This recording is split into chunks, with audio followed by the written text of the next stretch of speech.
कदाचित तुम्हें ज्ञात नहीं, तुम्हारी कोई भी शक्ति मुझे परास्त नहीं कर सकती।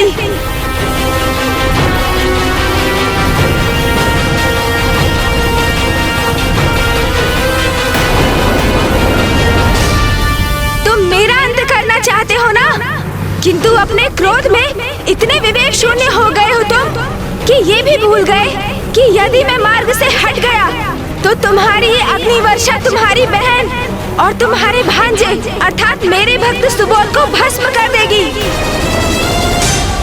किंतु मैं अपने भक्त को कोई क्षति नहीं पहुंचने दूंगा। देखा माँ, मेरे प्रभु गणेश जी कितने दयालु हैं। आपने जिन गणेश जी को हानि पहुंचाने के लिए मामा जी को बुलाया था, वही गणेश जी ने मामा जी की शक्ति के वार से आपकी और मेरी रक्षा की है।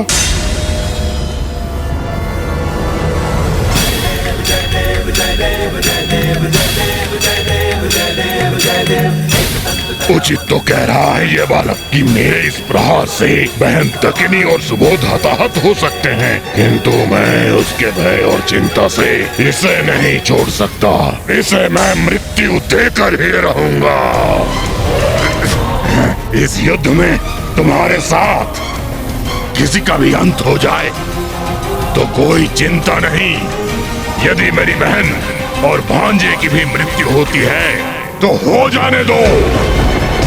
अपने प्रतिशोध को पूरा करने के लिए और तुम्हारा वध करने के लिए मुझे यदि ऐसी कोई परिस्थिति का सामना करना पड़े तो मैं करूंगा। नहीं अर्नलासुर, मेरे रहते ऐसा कदापि नहीं होगा। आज यदि यहाँ किसी की मृत्यु होगी तो वो मात्र और मात्र तुम हो। मैंने भ्राता अर्नलासुर को सहायता के लिए बुलाया था, किंतु ये तो अपने क्रोध के आवेश में इतने अंधे हो चुके हैं कि इन्हें अब हमारे जीवन की भी चिंता नहीं रही। हमारा ही जीवन दांव पर लगाने पर तुले हैं ये।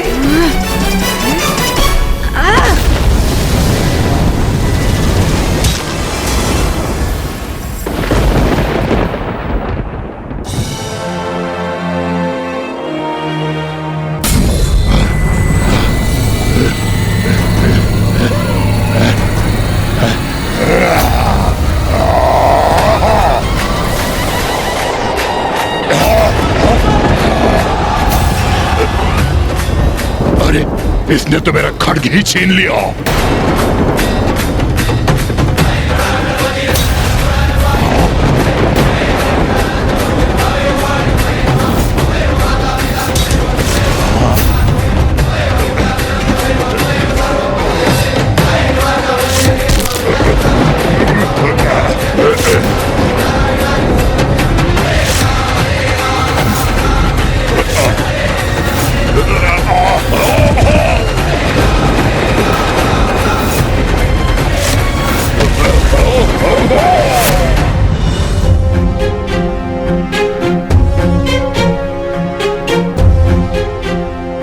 कदाचित शीघ्र गणेश जी इस दुष्ट का भी अंत करेंगे।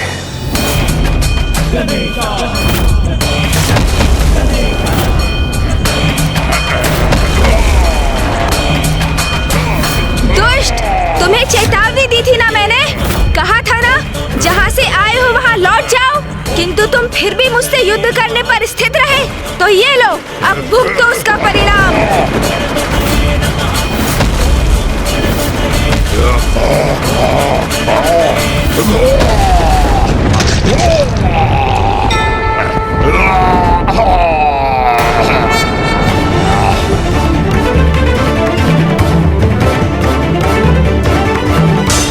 देवी दकिनी, आपको मात्र इतना समझ में आया कि मैंने आपके पति का वध किया। माता, मैंने असुरों और देवताओं के मध्य की शत्रुता को समाप्त करने की पहल की थी, किंतु पापी ज्ञानारी के वध के पश्चात प्रतिशोध की अग्नि में जलती हुई आगामी युद्ध के लिए आपने अर्नलासुर को भी आमंत्रित कर लिया, किंतु आपने अपने इस कृत्य से घृणा, हिंसा, मतभेद और प्रतिशोध को और भी बढ़ावा दे दिया माता। किंतु ये नहीं समझ सकी आप कि यदि मैंने ज्ञानारी का अंत नहीं किया होता तो वो आपके पुत्र और मेरे परम भक्त सुबोध का अंत अवश्य करता। गणेश जी मुझसे बहुत बड़ी भूल हो गई है, मुझे क्षमा कीजिए।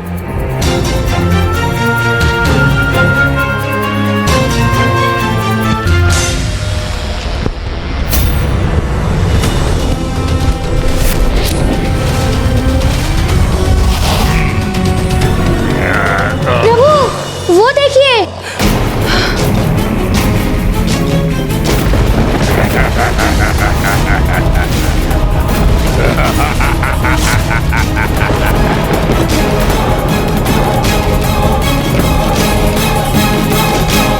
ये कैसे संभव है?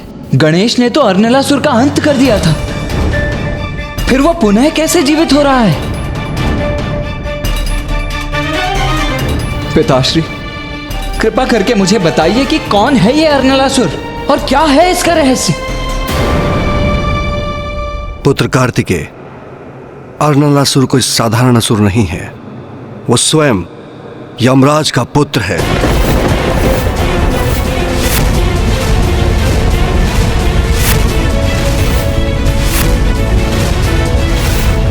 यमराज का पुत्र अर्नलासुर? ये आप क्या कह रहे हैं पिताश्री?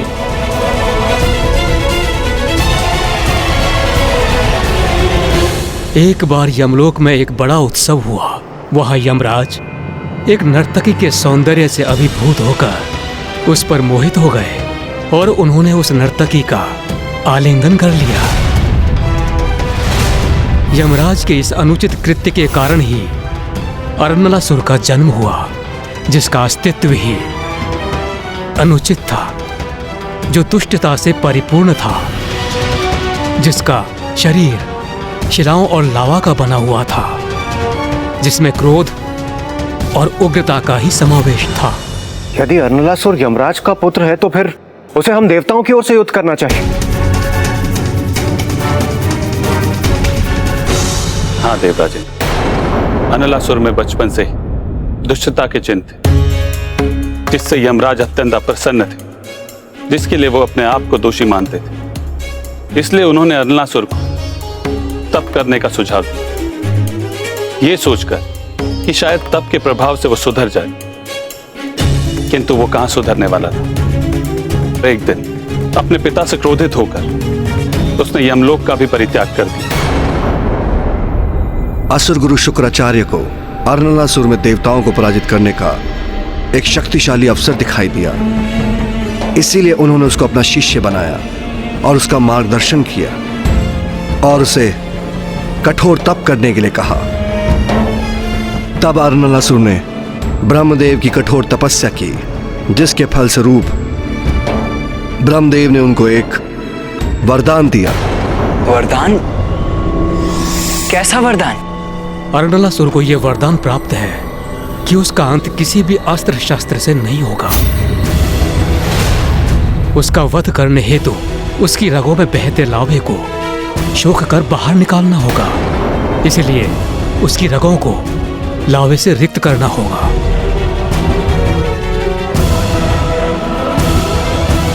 तो गणेश उसका अंत करने में सक्षम कैसे होगा?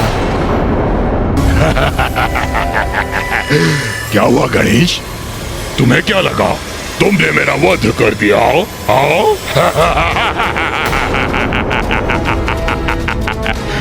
क्या नरी नहीं हूं मैं? मेरा अंत असंभव है, असंभव है।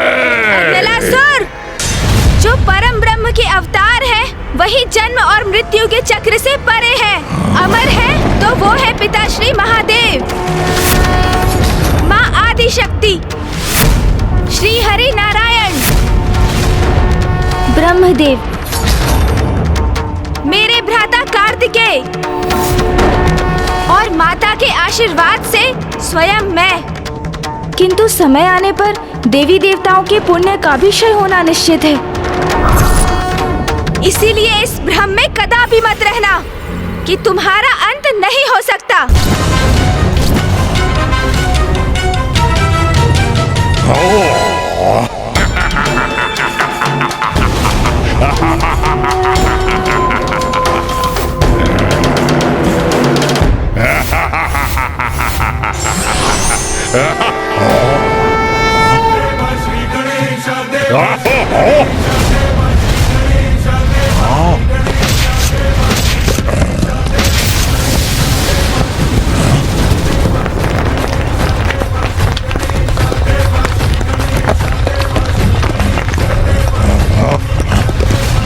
ये क्या? ये तो धरती ही धंसती जा रही है।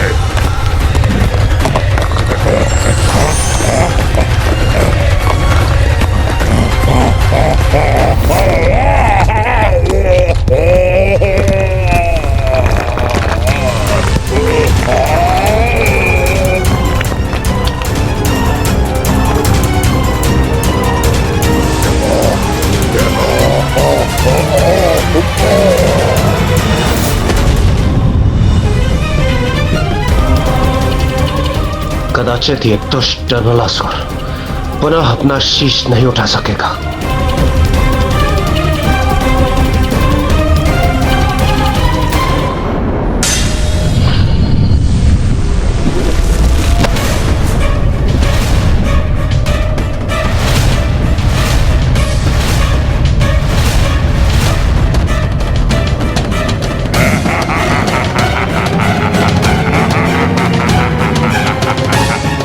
ये क्या? ये तो पुनः प्रकट हो रहे हैं। इस उद्दंड अर्नलासुर का अंत करने का क्या उपाय है?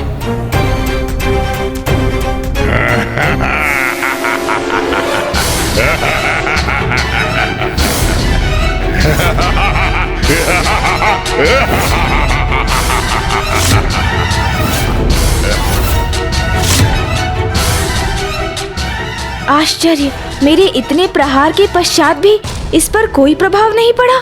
इसका अर्थ है कि अर्नलासुर का वध मेरे परशु प्रहार से नहीं हो सकता। इसके लिए तो मुझे कोई अन्य युक्ति ही सोचनी होगी। कहा था तुम्हें कि मेरा अंत असंभव है। हाँ? मेरा वध तुम नहीं कर सकते। असंभव है मेरा वध करना।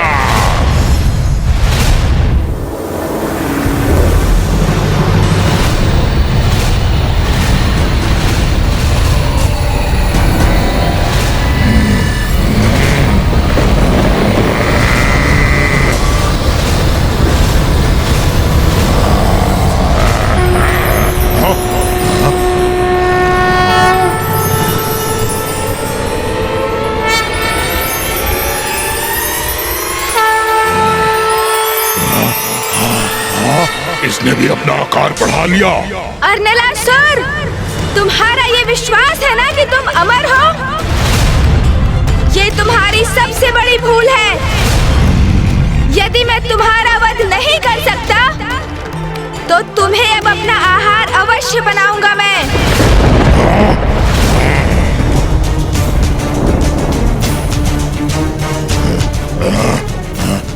गणेश तो अर्नलासुर को निकलने वाला है।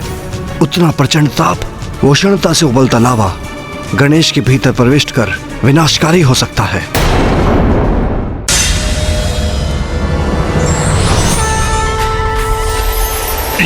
ये क्या कर रहा है? अरे अरे, मेरी अग्नि शक्ति तो इसकी सुर में खींचा चला जा रहा है। नहीं, नहीं।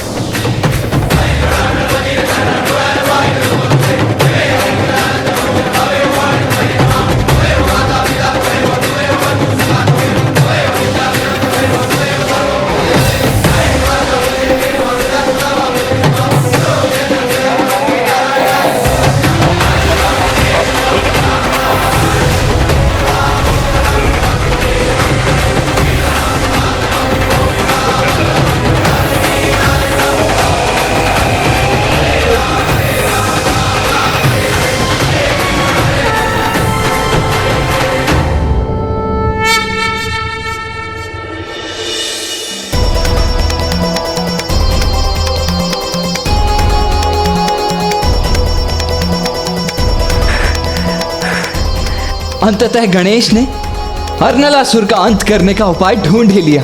मेरे विचार से हम सभी को वहां जाकर गणेश जी का धन्यवाद करना चाहिए। उचित कह रहे हैं इंद्रदेव, हमें तत्पश्चात चलना चाहिए। प्रणाम प्रभु। प्रणाम प्रभु।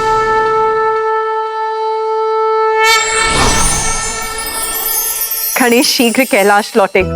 मैं उसकी विजय के उपलक्ष्य में उसके लिए स्वादिष्ट व्यंजनों का भोग तैयार करूंगी। हाँ देवी पार्वती, पुत्र गणेश इतना बड़ा कार्य कर लौट रहा है।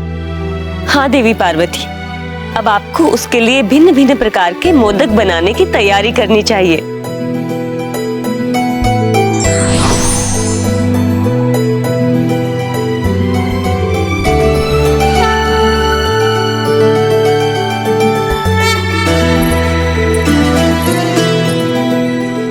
संकट अभी पूर्ण रूप से टला नहीं है। पार्वती नंदन गणेश जी की जय। प्रथम पूज्य गणेश जी की जय। पार्वती नंदन गणेश जी की जय।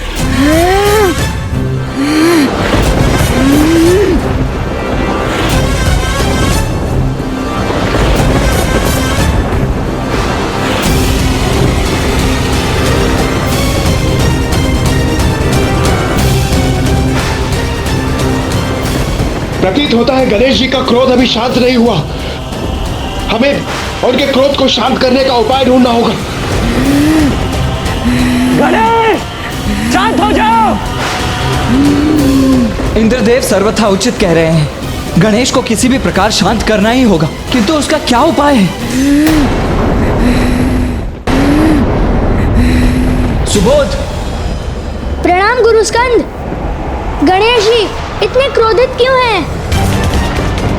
पुत्र सुबोध, तुम गणेश जी के सबसे प्रिय भक्त हो। अब तुम ही उनसे उनके बाल्य रूप में लौटने के लिए निवेदन कर सकते हो।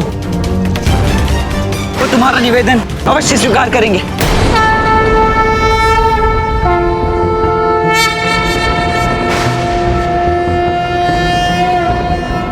महोदर इति ख्यातो ज्ञान ब्रह्म प्रकाशकः मोहसुरस्य शत्रुर्वै आखुवाहनगः स्मृतः ॐ गजाननं भूतां गणाधिसेवितं कपित्थजम्बूफलचारुभक्षणम् उमासुतं शोकविनाशकारकं नमामि विघ्नेश्वरपादपङ्कजम्।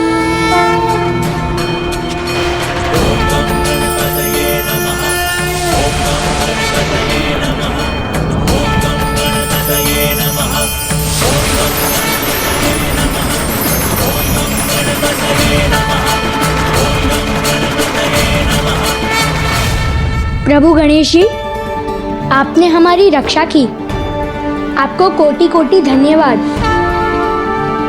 पुत्र सुबोध, तुम मेरे प्रिय भक्त हो। तुम्हारा जीवन समृद्धि से सदा परिपूर्ण रहेगा। ये मेरा आशीष है तुम्हें। कल्याण हो तुम्हारा। गणेश जी, हमारी रक्षा करने के लिए और मेरे पुत्र को संपन्नता का आशीष देने के लिए आपको अनेकों धन्यवाद। अब हमें आज्ञा दीजिए।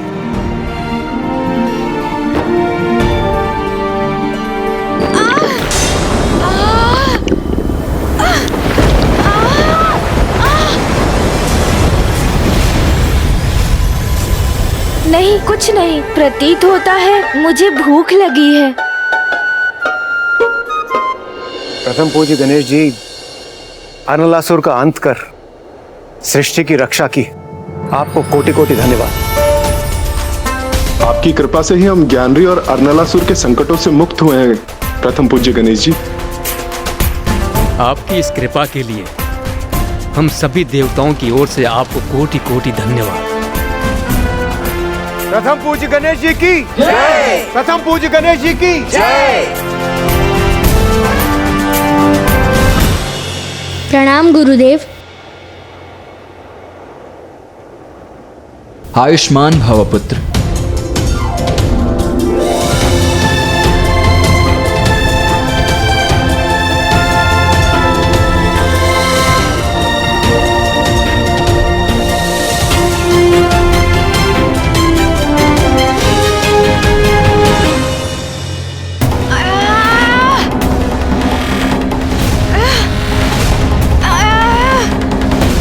गणेश, क्या हुआ? तुम कुशल तो हो ना? मैं कुशल तो हूँ भैया, किंतु मेरे उदर में कुछ पीड़ा हो रही है। गणेश!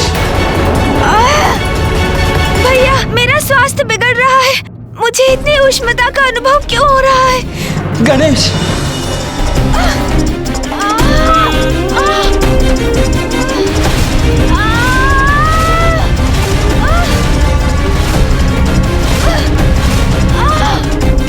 मेरे तन से प्रवाहित होने वाला ये ताप मुझे पीड़ा दे रहा है।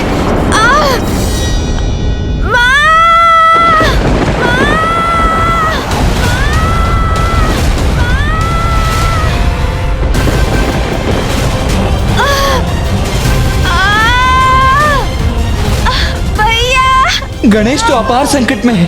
भैया, अब ये पीड़ा मेरे लिए असहनीय हो रही है और नहीं सहन हो रही मुझसे। मेरे तन से प्रवाहित होने वाला ये ताप मुझे पीड़ा दे रहा है।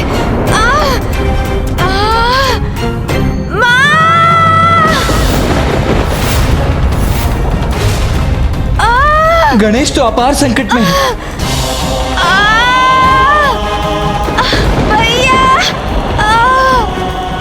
गणेश, ये क्या हुआ है तुम्हें? ज्ञात नहीं भैया, किंतु बहुत तीव्र ताप का अनुभव हो रहा है मुझे और मेरे उदर में से तो भयंकर ताप उत्पन्न हो रहा है, जैसे मेरे भीतर ज्वालामुखी का लावा अपने ताप की चरम पर हो। कुमार कार्तिकेय, प्रथम पूज्य गणेश जी ने अर्नलासुर को निगला है और उसके शरीर का मूल तत्व लावा ही था और वो खौलता हुआ लावा प्रथम पूज्य गणेश जी के उदर में अत्यंत ऊर्जा उत्पन्न कर रहा है।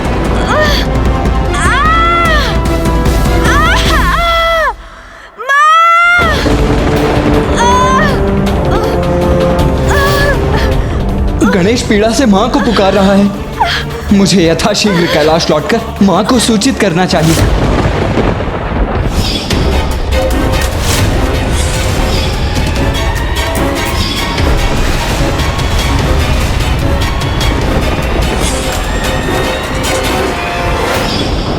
पार्वती गणेश जी को इस अवस्था में देखेंगी तो वो आवेशित हो उठेंगी और माता पार्वती के क्रोध से तो संसार परिचित ही। हम देवता भी उनके क्रोध के प्रभाव से रक्षित नहीं हो पाएंगे। नहीं कुमार कार्तिकेय, क्या माता पार्वती को इस विषय में बताना उचित होगा? मेरे विचार से वो व्यर्थ में ही चिंतित हो जाएंगे। हम इस स्थिति पर नियंत्रण पा सकते हैं। आप देखिए, शीघ्र प्रथम पूज्य गणेश जी एकदम कुशल हो जाएंगे। इंद्रदेव सर्वथा उचित कह रहे हैं। माँ को व्याकुल करने का कोई भी लाभ नहीं। हम है ना, हम गणेश को संभाल लेंगे। गणेश, तुम तनिक भी चिंता मत करो, हम सभी है ना यहाँ। हम शीघ्र ही कोई उपाय ढूंढ लेंगे तुम्हारे इस ताप को शांत करने का। हाँ कुमार कार्तिकेय, हमें सर्वप्रथम गणेश जी को किसी उचित स्थान पर स्थित करना होगा। वो उस नीम के वृक्ष के नीचे। गणेश जी उस नीम के वृक्ष की छाया में बैठेंगे तो उनके स्वास्थ्य में अवश्य सुधार होगा। हाँ सूर्यदेव, यही सर्वथा उचित रहेगा। आओ गणेश, आओ मेरे साथ।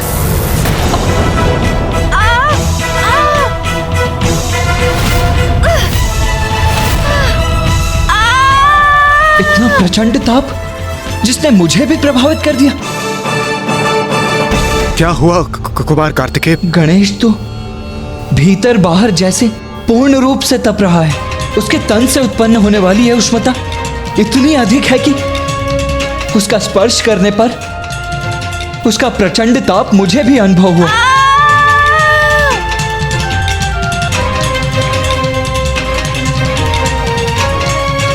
फिर इस ताप को कैसे शांत करेंगे हम? आप सभी मुझे लेकर बहुत चिंतित प्रतीत हो रहे हैं। इतनी चिंता मत कीजिए, मैं शीघ्र स्वस्थ हो जाऊंगा।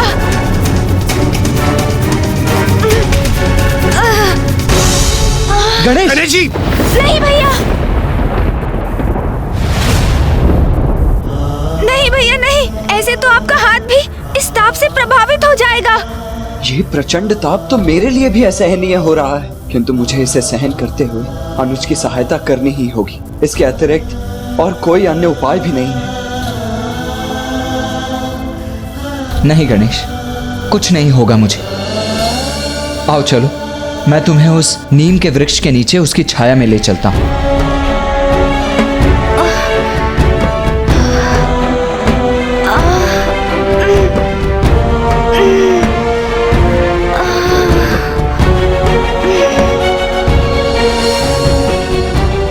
कदाचित यहाँ गणेश जी को थोड़ी शांति प्राप्त होगी। नीम वृक्ष की छाया का शीतल प्रभाव कुछ तो लाभ अवश्य करेगा। आओ अनुज गणेश, यहाँ पर अपना स्थान ग्रहण करो।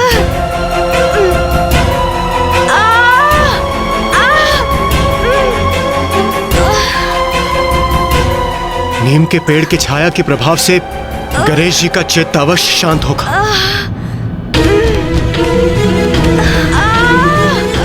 गणेश जी, इस पेड़ की छाया में बैठकर के आपकी स्थिति में कोई सुधार हुआ है? हाँ, ये नीम वृक्ष की छाया तो अवश्य शीतल है। इसका अर्थ है उपाय कार्य कर रहा है। नीम की शीतल छाया से गणेश भी शीतल हो रहा है।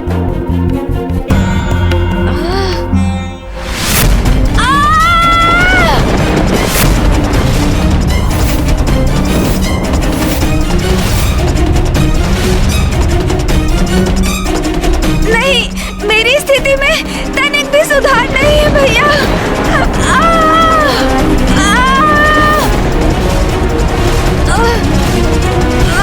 क्या करूं? गणेश को इस कष्ट से मुक्ति कैसे दिलाऊं? तत्काल हमें गणेश के लिए वायु झरना चाहिए। यही उचित उपाय।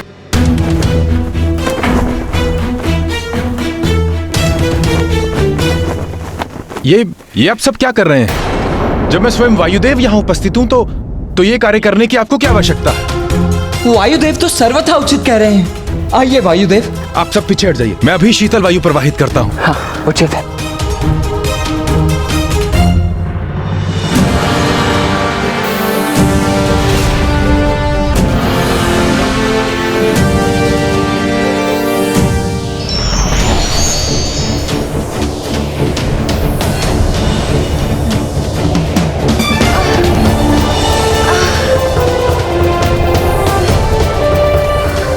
गणेश पर इस शीतल वायु का प्रभाव तो अवश्य होगा।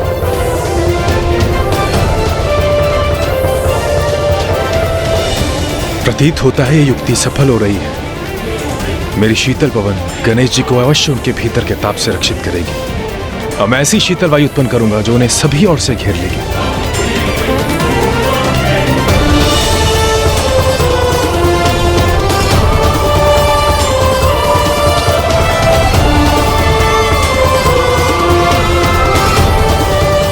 अद्भुत वायुदेव, आपकी युक्ति सफल हुई।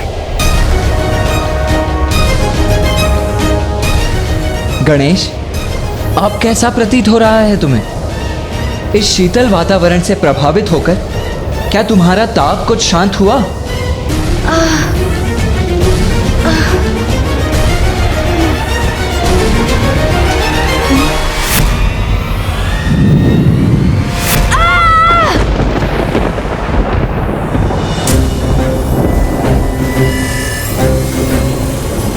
मेरी शीतल वायु का प्रभाव भी नष्ट हो रहा है। ये हिमकंद भी पिघल रहे हैं।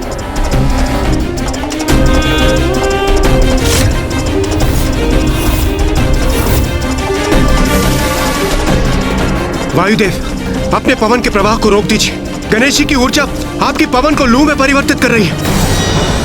कुछ क्षणों के लिए तो उचित लग रहा था भैया, किंतु ये ताप पुनः उभर रहा है। बहुत कष्ट दे रहा है ये ताप मुझे।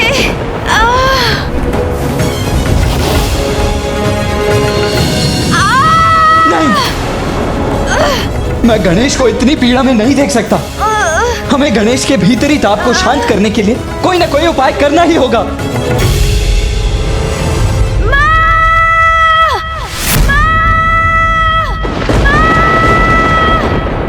पुत्र गणेश,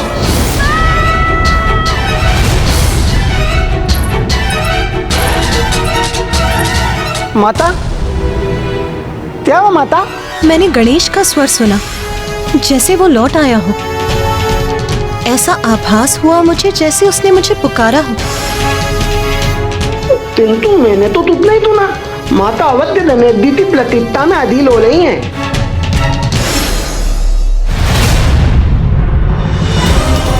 यदि उमा को ज्ञात हो गया कि गणेश का उदर अर्नलासुर के लावा से भरा है तो वो अत्यंत व्याकुल एवं उग्र हो जाएंगी। मुझे ही गणेश की कुशलता का कोई उपाय करना होगा, और जब वो पूर्ण रूप से स्वस्थ होकर कैलाश लौट आएगा तब हम उमा को इस घटना का विस्तृत विवरण दे सकते हैं। चंद्रदेव,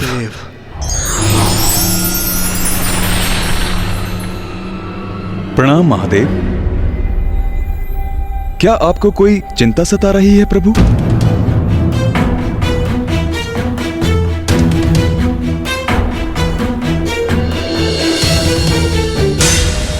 मेरे भीतर का ताप मुझे शांत नहीं होने दे रहा है भैया। मैं क्या करूं? मैं क्या करूं? इस विकट स्थिति से अनुज गणेश को कैसे निकालूं मैं? कुमार कार्तिकेय, मुझे विश्वास है अग्निदेव होने के नाते मैं गणेश जी के भीतर की अग्नि और तपते लावा को नियंत्रित कर सकता हूं।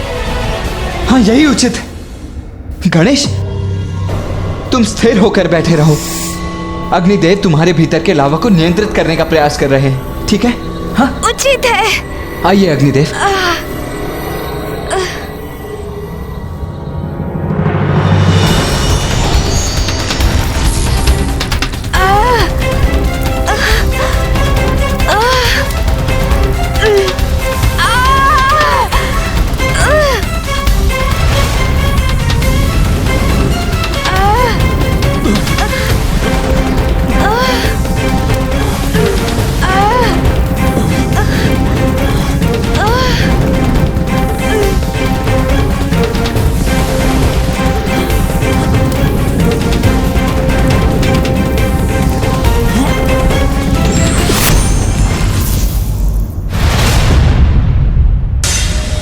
क्या हुआ अग्निदेव? कुमार कार्तिकेय, इस अग्नि और लावा को वश में करना मेरे लिए संभव नहीं है, क्योंकि इसमें कोई अप्राकृतिक आसुरी अग्नि है।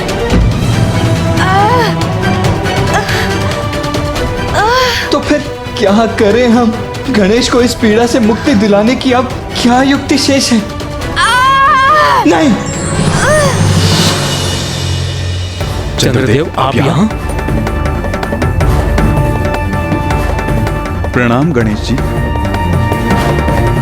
कुमार कार्तिकेय, मैं यहाँ आपकी सहायता के लिए आया हूँ। मैं अपनी शीतलता गणेश जी पर उड़े लूंगा तो कदाचित उनके भीतर का तापमान नियंत्रित हो जाएगा। हाँ,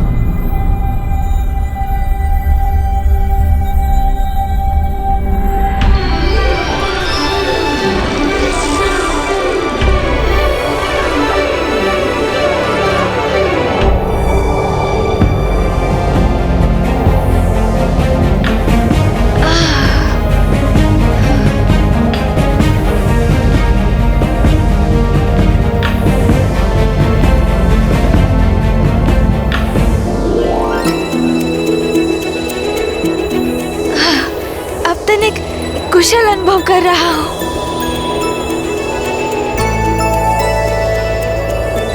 महादेव का सुझाव उचित था। मेरा शीतल प्रकाश सफल हो रहा है। गणेश जी पर उसके प्रभाव का आभास हो रहा है।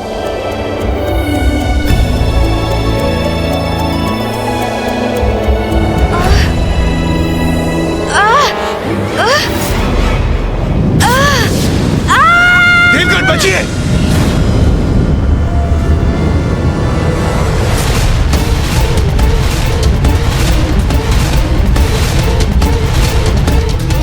मुझे क्षमा कर दीजिए चंद्रदेव। मुझे ऐसा प्रतीत हुआ जैसे लावा मेरे मुख से बाहर निकलकर विस्फोट उत्पन्न करने जा रहा था। मैं स्वयं को रोक नहीं सका। आप कुशल तो है ना? गणेश जी, मैं तो सर्वथा कुशल हूँ, किंतु दुख मात्र इस बात का है कि मेरा शीतल प्रकाश आपको शीतलता प्रदान करने में असमर्थ रहा।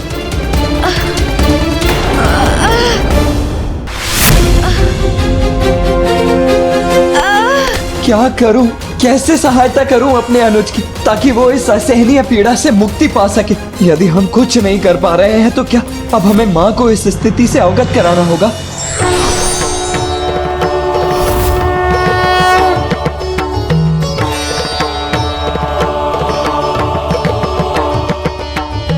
पिताश्री, ये देखिए ना गणेश को क्या हो गया।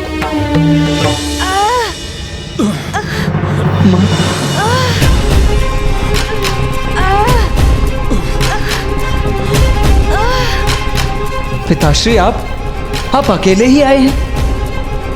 माँ नहीं आई आपके साथ? पुत्र कार्तिकेय, मैंने अभी तक उमा को इस परिस्थिति से अवगत नहीं कराया है।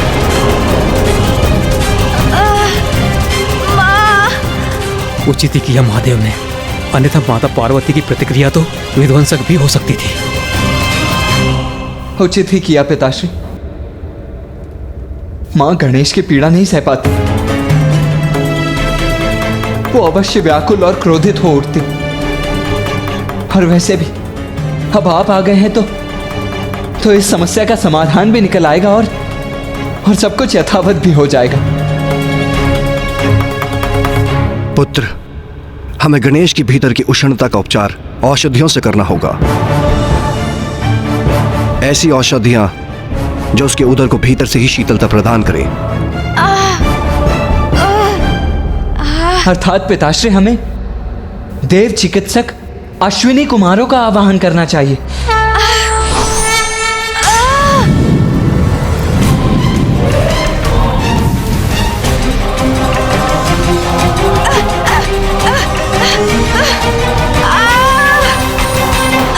गणेश की पीड़ा बढ़ती जा रही है, उसका कोई उपचार सुझाइए।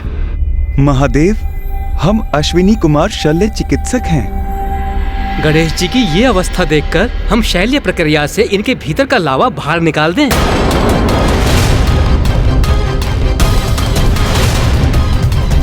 शैल्य प्रक्रिया?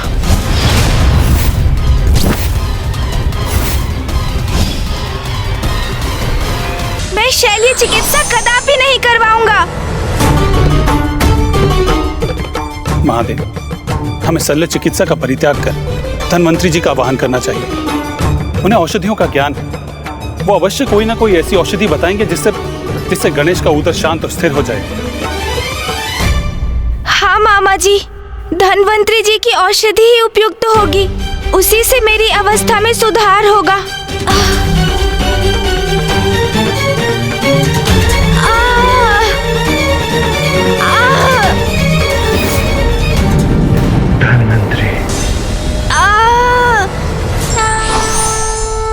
आप अपना हाथ सीधा कर सकते हैं क्या? हाँ, अवश्य।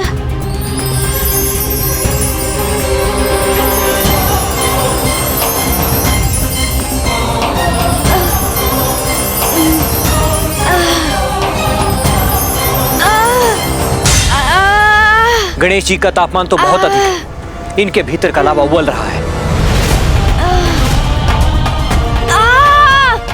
धन्वंतरी जी, अब आप ही कोई उपचार कीजिए।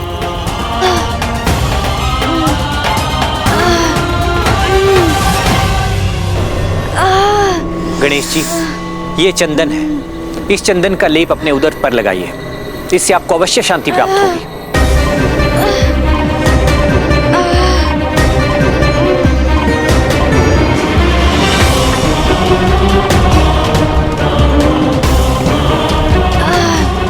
गणेश, अब कैसा प्रतीत हो रहा है तुम्हें?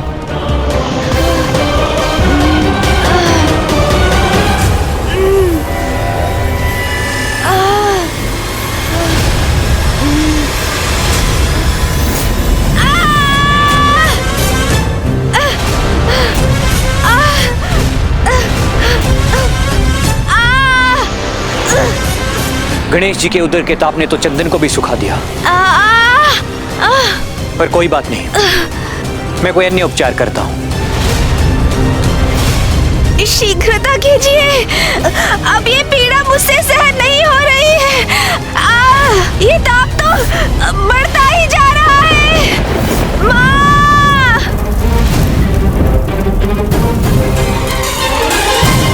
माँ!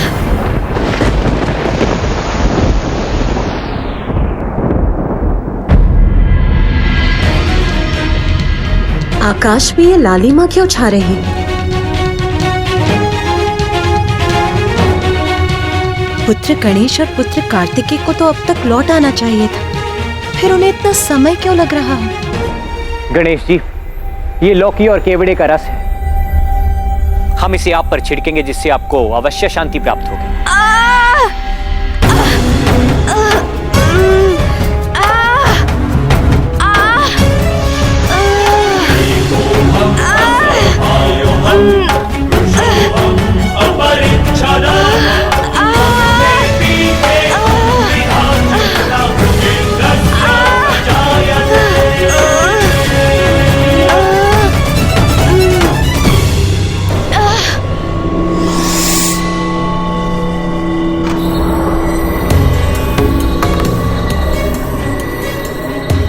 अचानक वातावरण में इतना प्रचंड ताप क्यों उत्पन्न हो रहा है?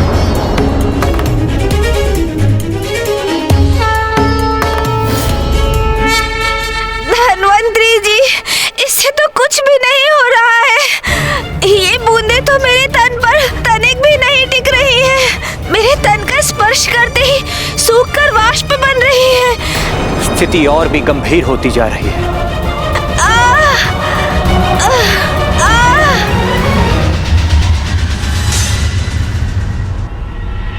स्वामी,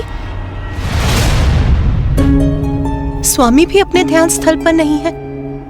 कहाँ गए वो? पुत्र गणेश और पुत्र कार्तिकेय भी अभी तक नहीं लौटे। मुझे एक विचित्र चिंता का आभास हो रहा है।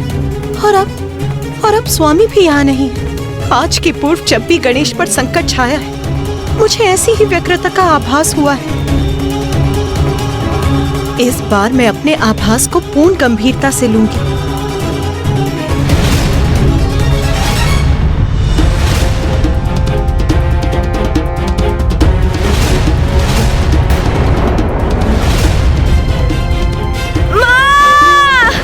पुत्र गणेश। धन्वंतरी जी, आपकी ये नवीन औषधि तो कुछ भी कार्य नहीं कर पा रही है। कोई लाभ नहीं हो रहा है। माँ! माँ! पुत्र गणेश, ये किस प्रकार के विचलन का आभास हो रहा है मुझे?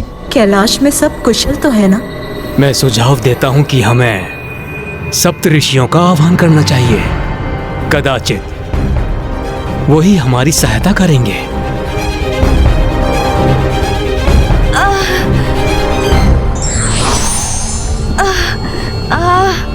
गणेश जी को शीतल करने हेतु हमें एक ढांचे का निर्माण करना होगा।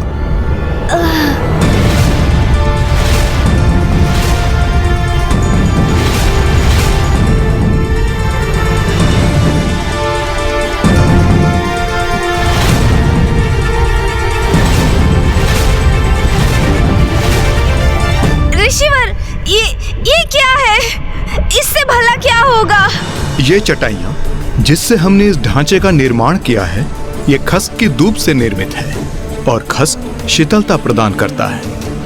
इसलिए अब सर्वप्रथम वरुण देव वर्षा प्रदान करेंगे।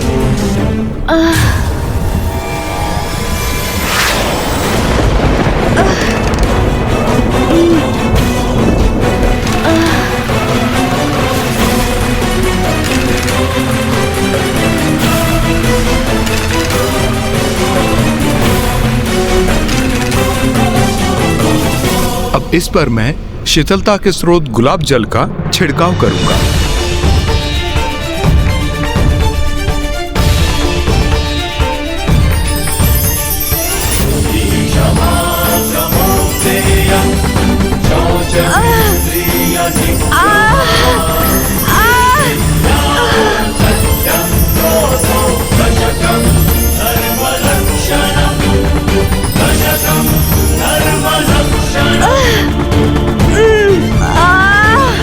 अब वायुदेव वायु प्रवाहित करेंगे।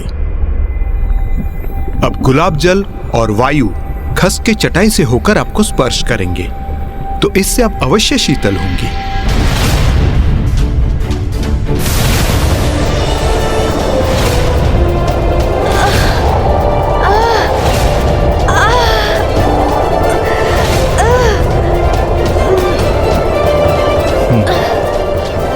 ये प्रक्रिया मुझे उचित लग रही है। इससे अनुज गणेश को अवश्य लाभ मिलेगा।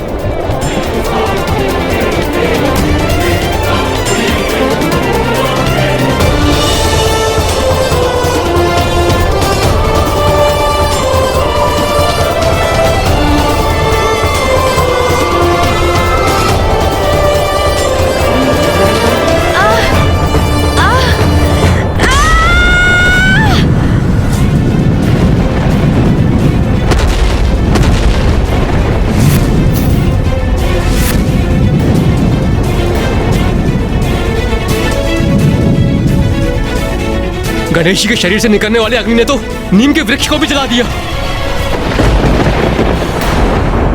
इस उपाय का कोई भी लाभ नहीं हुआ और ये ताप तो तो अब और भी असहनीय होता जा रहा है।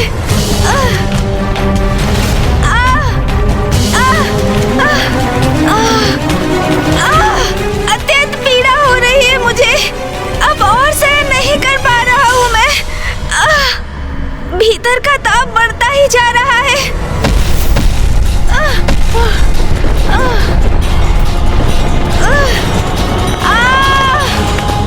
ये क्या?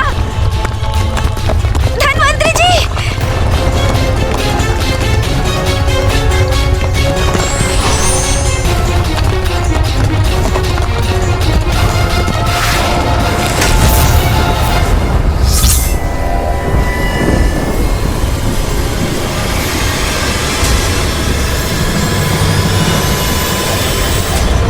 मेरे कारण धन्वंतरी जी भूमि में धंसते जा रहे थे। सभी इतने चिंतित हैं। मेरे तन के इस ताप से सृष्टि भी कुप्रभावित हो रही है। नहीं, अब किसी अन्य को नहीं, मुझे ही इसका कोई उपाय सोचना होगा। किंतु मैं करूं तो क्या करूं? मेरे उदर में इतना ताप उत्पन्न हो रहा है। मन तो कर रहा है कहीं जाकर किसी सरोवर में स्थित हो जाऊं।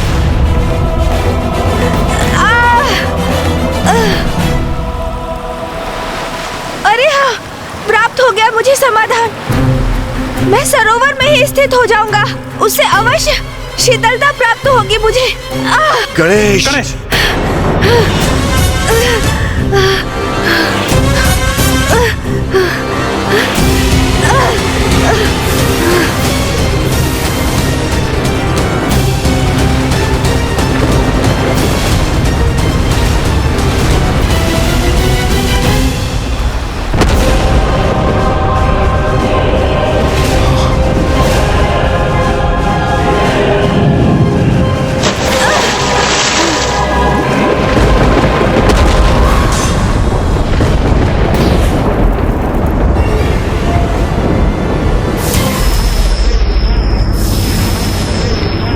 सरोवर के जल की शीतलता से तत्काल उपचार मिल रहा है मुझे।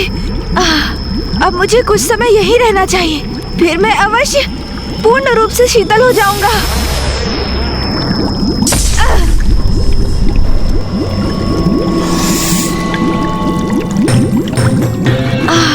क्षणिक रूप से इससे मेरा शरीर शीतल अवश्य हुआ। ये क्या हो रहा है? मेरा ताप तो पुनः प्रभावी हो रहा है। गणेश को इस सरोवर में उतरे बहुत अधिक अवधि हो गई है। वो वहां कुशल तो होगा ना? कुशल ही होगा। कुशल क्यों नहीं होगा? मुझे पूर्ण विश्वास है वो अवश्य कुशल ही होगा।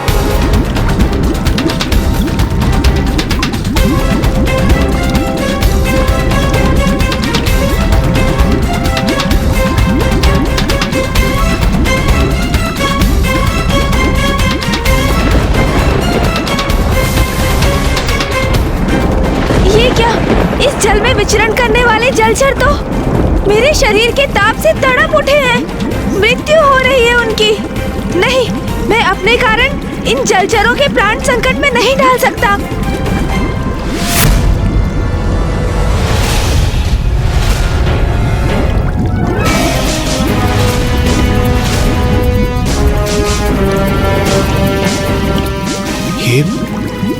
ये वाष्प क्या सरोवर के जल से उत्पन्न हो रहा है? तो क्या सरोवर के जल का तापमान भी बढ़ चुका है?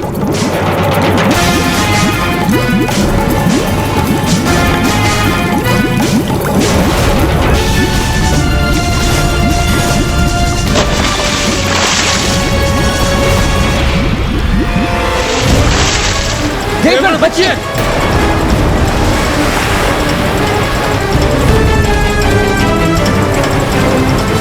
यदि ये जल का बहाव हमारे ऊपर आ गया तो हमें तो अपने साथ बहाकर ही ले जाएगा।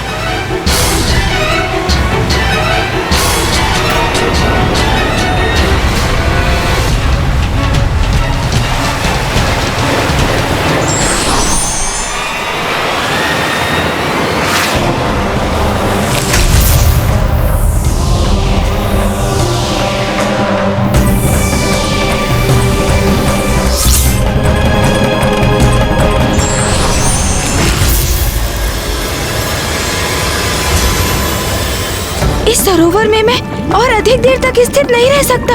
मुझे शीघ्र यहाँ से निकलना होगा।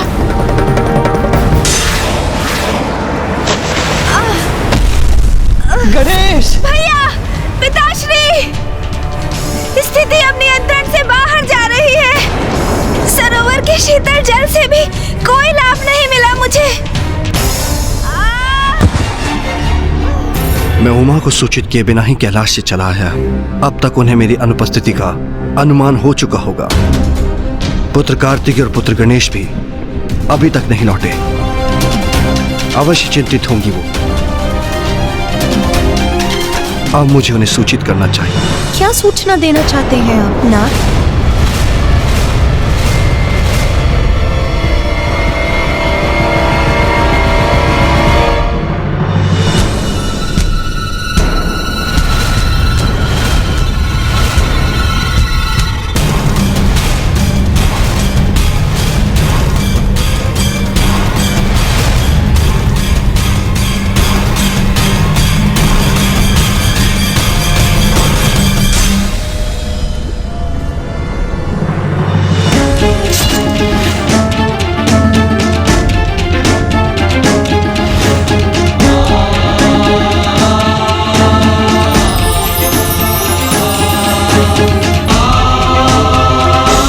अश्विनी कुमार, आप यहाँ?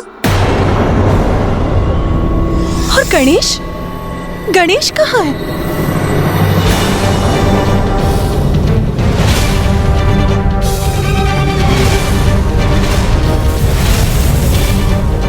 मुझे भय कहीं वही स्थिति पुनः न उत्पन्न हो जाए।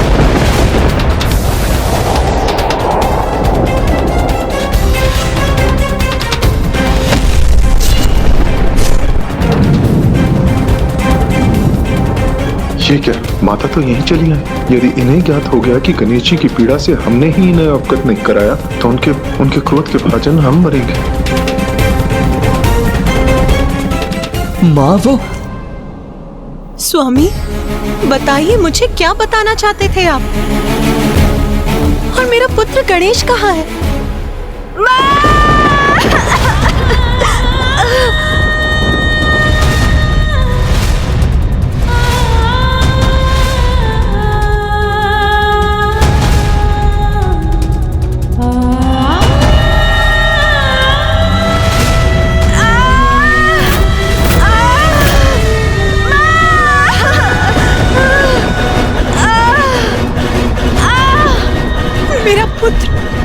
मेरा पुत्र गणेश इस अवस्था। गणेश के तन से इतना ताप क्यों उत्पन्न हो रहा है? क्यों है वो इतने कष्ट में? माँ, आप मेरी चिंता मत कीजिए। मैं यहाँ सर्वथा सकुशल हूँ, किंतु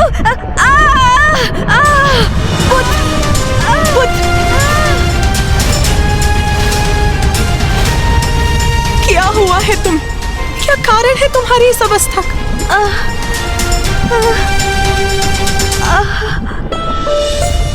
अच्छा पुत्र, कुछ मत कहो। सर्वप्रथम तुम ही स्थान ग्रहण करो। आओ पुत्र, बैठो।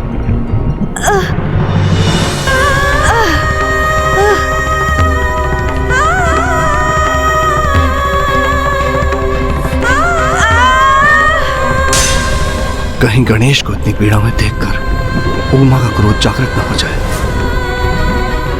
माँ, मैं सर्वथा कुशल हूँ, बस उधर में थोड़े ताप का अनुभव हो रहा है।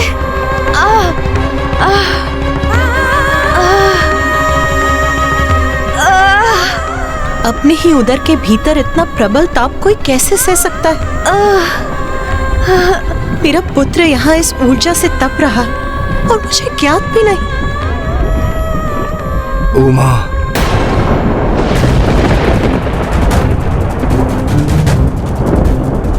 समझ गई, सब समझ गई।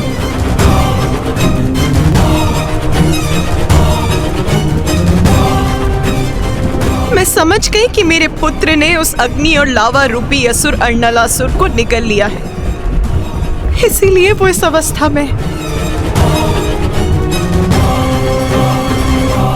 किंतु मैं ये नहीं समझ सकी कि आप सब प्रबल प्रतापी देवताओं के होते हुए मेरे पुत्र को ही उसका वध क्यों करना पड़ा?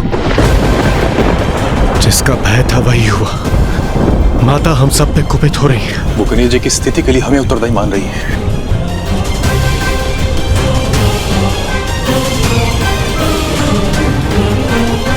मैं ये समझने में असमर्थ हूँ कि समस्त संसार में सब असुरों को मिटाने का दायित्व मेरे पुत्र पर ही क्यों आता है? तो क्या ये स्थिर है कि जब भी संसार में कोई असुर अपना शीश उठाएगा तो उसे नष्ट करने के लिए मेरे पुत्र को ही कष्ट उठाना होगा?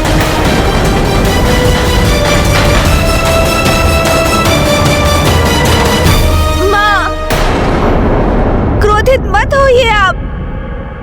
इसमें देवताओं का कोई दोष नहीं। मैं तो स्वयं यहाँ आया था अपने परम भक्त बालक सुबोध की रक्षा करने, माँ।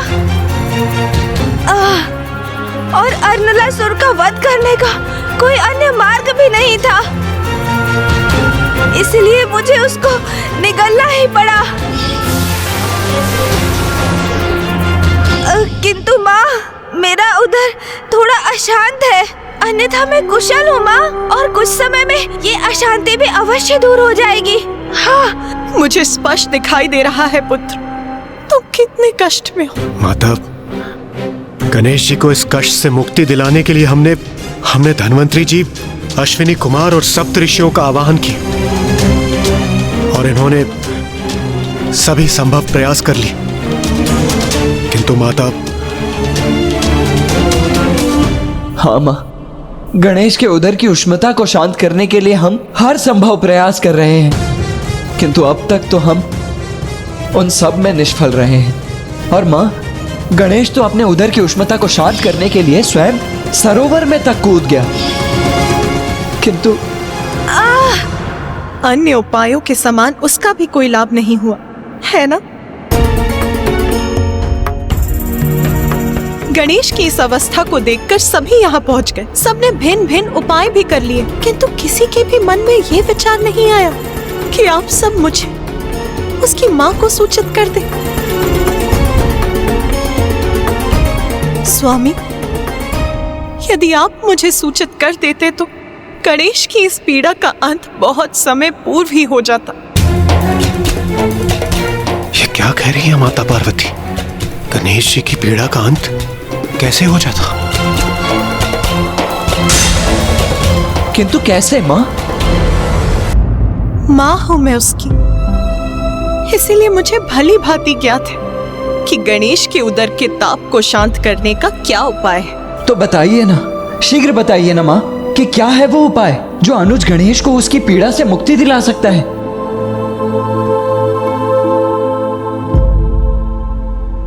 दुर्वा धूप, दुर्वा धूप, दुर्वा धूप।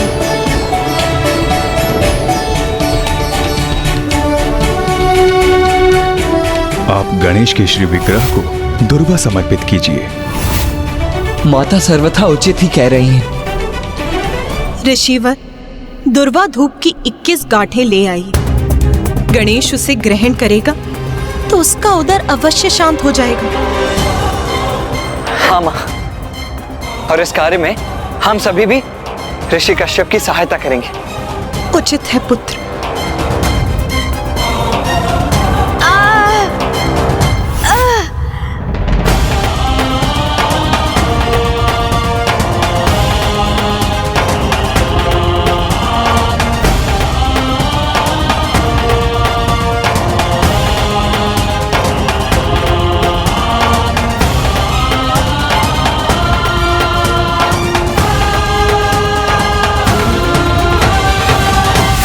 ऋषिवर, कृपया ये दुर्वा गणेश को ग्रहण करवाइए।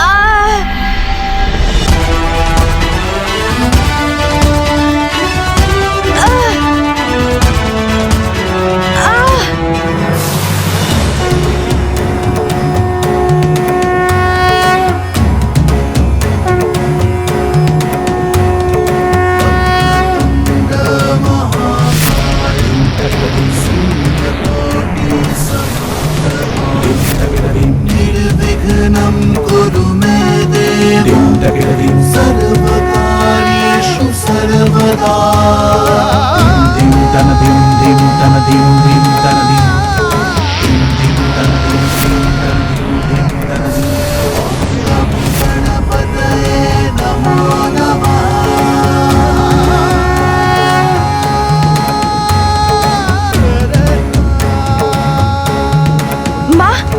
मुझे मेरी अवस्था में सुधार का आभास हो रहा है। जो हम सभी मिलकर भी करने में असमर्थ रहे, वो माँ ने इतनी सहजता से कर दिया। लीजिए।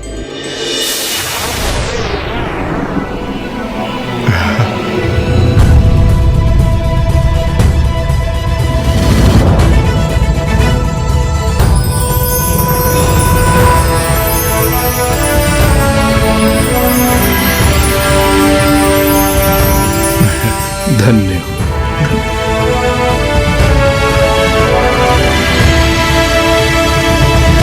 कदाचित आपको ये समझना चाहिए था कि संतान के विषय में माँ से अधिक किसी को ज्ञात नहीं होता। माता, इस दुर्वा ने गणेश जी की पीड़ा को कैसे शांत कर दिया, जबकि हमारे समस्त प्रयास तो विफल रहे। गणेश और दूर्वा के मध्य एक बहुत ही विशेष संबंध है।